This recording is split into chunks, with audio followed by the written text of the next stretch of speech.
All right, welcome to another episode from the Chart Reader. So we're gonna look at the three that we're trying to look at a little more often, right? TRKA, HUBC, and MULN.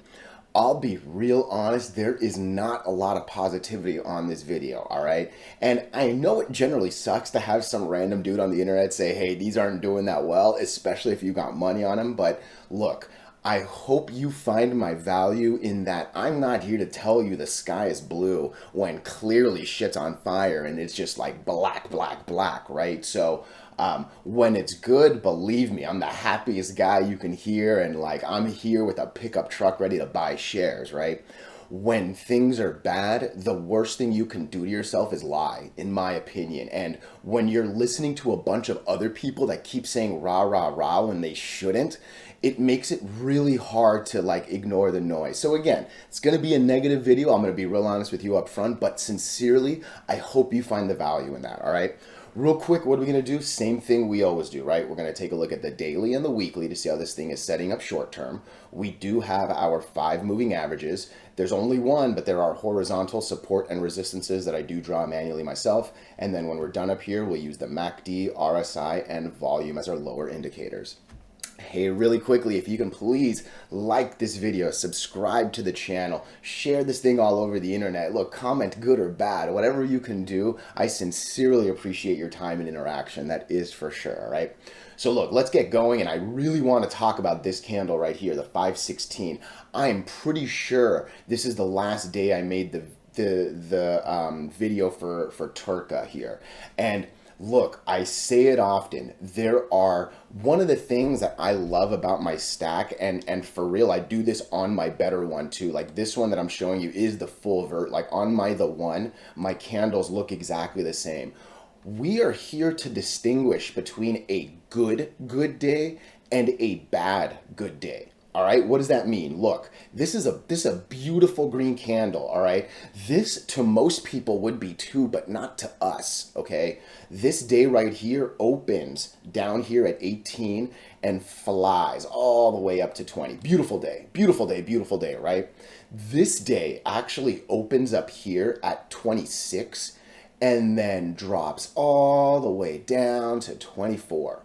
I know it only sounds like 2 pennies, but that right there is about 10%. More people, and I know I said this on the last video, more people lost 10% this day than probably made whatever that gap up was, okay? And because of that, I don't like these days, and I very much said, look, you need one more to believe. Now, I also said, yeah, if it does well, it'll go to 30, and I believe that. If this day right here literally just closed like here, like a penny over, oh, we would have run to like these 2 days would have done the complete opposite. Once this happened, it's no surprise at all that this happened. All right. So again, there are good days and there are bad good days, and for real, understanding that could help avoid, like, I'm telling you, I was actually very ready to load up on TRKA. All right, this stock has some meme power. Like, we can very quickly start hitting 100 million shares. Like, this thing was gonna run to 30, and I was for sure ready to hit that. Once it didn't happen, it was game over. All right. Someone mentioned, I think it was just Chardon, I'm not sure, but someone mentioned that there might be some reverse split talks on this. Is that actually true? Can someone please in the comments let me know if there's a reverse split worry on this stock right now? Because again, we're still seeing it on MULN, right? I've been saying I really feel like MULN's going to drop to the dollar. I also said, in my opinion, MULN's going to drop to pre-split days, right? So I am very loud about how much I hate reverse splits, and if this stock is for real, even potentially in it, or even if they've like voted to do it but won't do it immediately, like anything about reverse split in a stock is horrible, and I really love to know if that's actually the case here or not. Please let me know. But look, where are we at today? I don't even have to zoom out. We're under all 5 moving averages, all right? This up, really easily, down, down, down, right? Like this is essentially green, green, green, green, green, red, red, red, red, red, right? Like it's things I say all the time, right? So for me, we're back under the 8, we're back under the 20. You know bad things happen under there, and I am not touching this stock under 20, basically 21 cents if I had to guess. Where is 21? Yeah, I am not touching this thing under 21 cents. Truth be told, I probably wouldn't touch this stock under 23 cents because I would much rather skip all this noise right here and then again go from hopefully 23 to 30. That's a sexy trade. That's actually almost a 30 burger right there, right? 222. So, yeah, I would actually very much ignore this. But man, I'm telling you, excuse me, I hope you made the right decision on the 16th for real. Because this, I know, fooled a lot of people, even on the gap up. Like I said, I mean, this thing opened here, also ran all the way up here, right? But, like, yeah, a lot of people bought right here just to watch it go down 10%, and that's ugly, let alone what happens the following days, right? So, we'll look at the weekly quickly, but yeah, I mean, like, that's what I'm expecting. If we're under the 8 and the 20 on the daily, you're under the 8 and the 20 on the weekly. This 50 is now trying to come down more. Like, there are things to be worried about on this stock for sure. Man, HUBC, disappointing here to say the least, all right? And I have been watching this. I really have been, right? I was hoping that we can get over the 20 and kind of start going because red, right? Like there was a lot of reason to believe this thing could have run to like a buck 13 if it could have made any sort of decent moves, right? But breaks to 8, can't really confirm well. Does it actually? Yeah, I mean, kind of. I think this one lands on it, maybe. Yeah, it lands on it. But we are well under the 8, well under the 20. It's crazy that the RSI is kind of still peaking up. I'm not really sure what that's kind of meaning.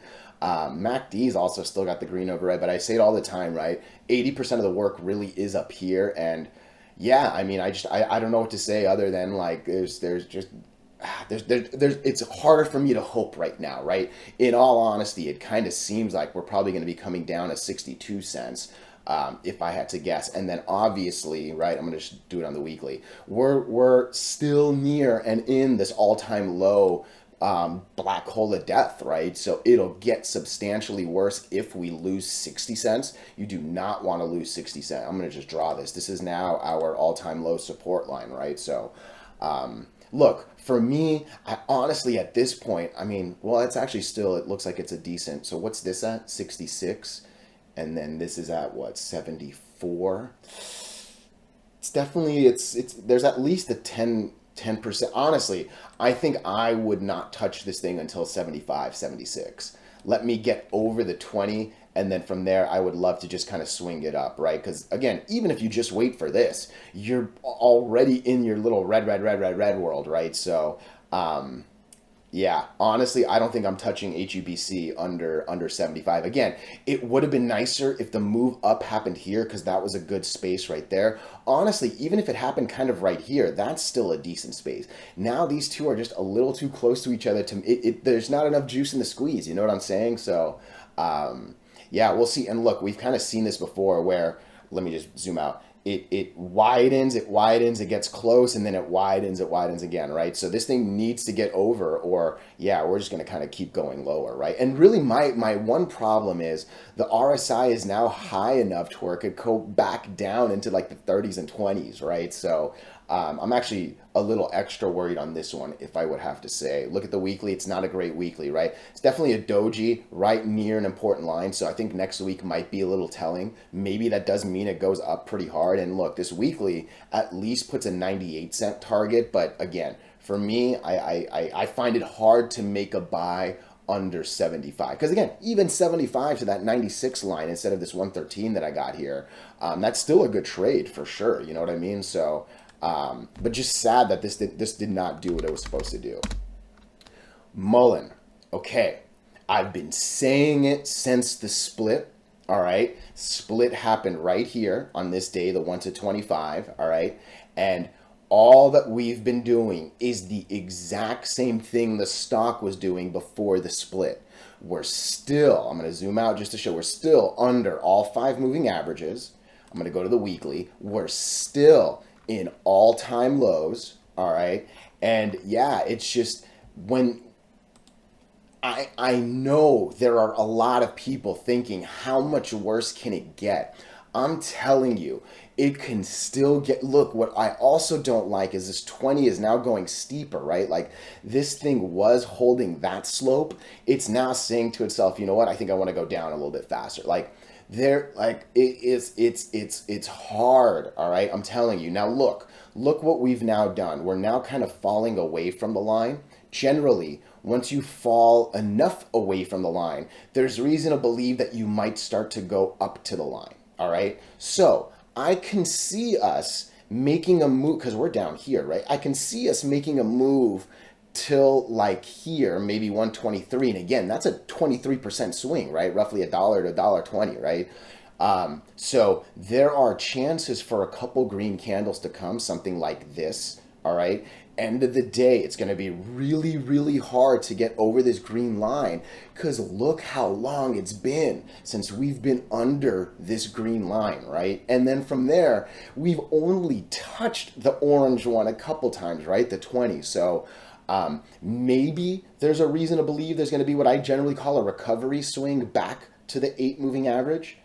I have no reason to believe we're gonna break the 8. I have even less reason to believe we're gonna break the 20, right? So just keep things in perspective if you see things going up. But yeah, maybe Monday goes down and then Tuesday, Wednesday, Thursday kind of does an up thing. Hey, maybe Monday and Tuesday go up and then Wednesday kind of comes back down, right? But I could see us, like I say, the general move is you go away from the line, you come up to the line. You go away from the line, you come up to the line. You go away from the line, you come up to the line. You go away, you come to it. You go away, you know what I mean? So, but nonetheless, none of those breaking lines, right? Like I think MULN is a real far ways away from breaking lines, all right? And let's just look at the volume real quick. Volume is definitely picking up. It's definitely a very consistent picking up, right? And we're no longer in the like stupid numbers, right? We're not like in the 700 millions, right? Like you remember these days, right? Like we were up here, like there were some like wild numbers on, oh, you can't even see it because they did the reverse split, I think. I don't know if that's accurate or not. But yeah, I mean, I think, yeah, that times 20. Okay, I think so. I'm not sure. I don't want to sound dumb or not, but nonetheless, gonna be hard to break some lines. I think that's where we'll end it here. Hey, I appreciate your time. Thank you.